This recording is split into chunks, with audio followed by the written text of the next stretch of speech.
So how can you invest in something that doesn't exist yet? You look for signs and portents and indicators to do this. And there are two major things that we look for. First of all is, who is the person we're investing in? And there can be only one answer to this. It's not a CEO. It's not a product guy, marketing salesperson. The one answer to this is the person we are investing in is the entrepreneur, capital T, capital E. This is somebody who is a special breed of person who is going to make something out of nothing and die on the whole hill of making this company worth it and making our returns increase. And so therefore, when you think about what we actually are looking for in that entrepreneur, we each have our own rubrics. Many of us have done dozens of deals, and so you know through experience what to look for and what you're not looking for. My rubric of these is sort of 10 things, right? The first one, and this is what I teach in my entrepreneurship classes and pitch coaching and my TED video, my TED talk on how to do a pitch at VC. The number one thing is integrity. I cannot stress this enough. And it's not just because I'm a goody two-shoes. This is a hard business decision, because when we invest in a startup founder, we are talking about investing in something that doesn't exist yet. And so therefore, the founder's going to be making decisions every day, every hour, every minute about this company. And if you cannot completely check this founder and trust this founder, then you're not going to be able to have any faith that he's doing or she's doing something for you, for the company, as opposed to themselves. So integrity is critical. Passion. Never seen a successful entrepreneur who wasn't passionate about their business. We've got then all the experience. Experience as a startup founder or something analogous to that. Experience in the domain, absolutely critical. Experience with the various skill sets that are needed to run a company. And if they don't have it personally, they got to recruit them for their team, which means they got leadership. Will people follow this person? Can they recruit a team and inspire a team? And you do that. One of the ways is by being committed. And as you know, if you're your own company with no outside funding, you can quit and walk away whenever you want. You take our money and you can't leave that company until we drag it from your cold, dead fingers. I mean, you're stuck in there for life. There's no optionality. But what drives you to do that if you're a founder is the vision. Remember Steve Jobs' world, changing the world one person at a time, Apple Computer's original motto over there. But at the same time, if you're not realistic about doing this, that's why we don't want to see top-down things. Our market is 10% of the people in the country. No. The goal here is, who's your first customer, second customer, build it from the bottom up.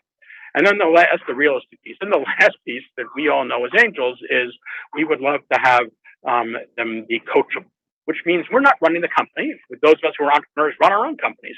We're not looking to run their company, but we do have a lot of experience. And so we want them to at least listen to us and consider what we suggest to them. And then they can go do something else. But if you've got somebody who says, I don't even want to care what you're saying, just give me the money and run away, not a deal you want to do. Okay, so that's the first thing, which is somebody who is able to execute, who we think has all of the signs and importance of being able to do that.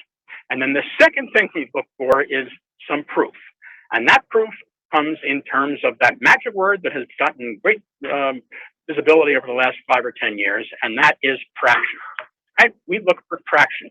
We're not funding ideas. We're not funding just the person.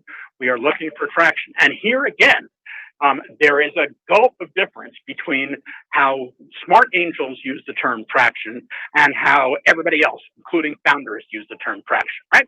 So if you go ask any founder in your portfolio or anybody who's pitching us today, and you say, yeah, we want to see traction. What's your traction? And they will likely tell you stuff like, oh, I've got an amazing idea, right? I've built an incredible team of great employees. Look at my advisory board. I've got all these fancy people on my advisory board. And we filed for patents. We actually have an issued patent over here on this stuff. We developed our MVP of our product. It's really cool. We got a great business plan, business model canvas. I can show you exactly how we're going to do all this stuff. We've been marketing. We've got great brand recognition out there. We've gotten wonderful press coverage and awards from all kinds of people. We're buying Google AdWords. So at top of our funnel is 1,000 people a week coming in there. We've raised a friends and family round from my mother and so on and so forth. None of that is traction. All of that is nice to have, good to have stuff, but that's not traction. And so if you tell a founder, excuse me, that's great, but that's not traction, they say, well, what is traction? And the answer is, traction is something outside of their control. Traction is something that somebody else has done to show that you have been creating value, and that value is getting bigger and faster every day. And so, of course, the number one indicator of traction, as we all know, is profitable paying customers, right? But if you don't have profitable paying customers, then at least show me some other kind of traction, right? Have you got people in pilots now that are working on it and they say they like it? Have you got, people who are not you're not paying, who reviewed it and said, oh, this is the greatest thing here? Have you, whatever. But traction is something outside of their control, and that's really difficult for them to understand.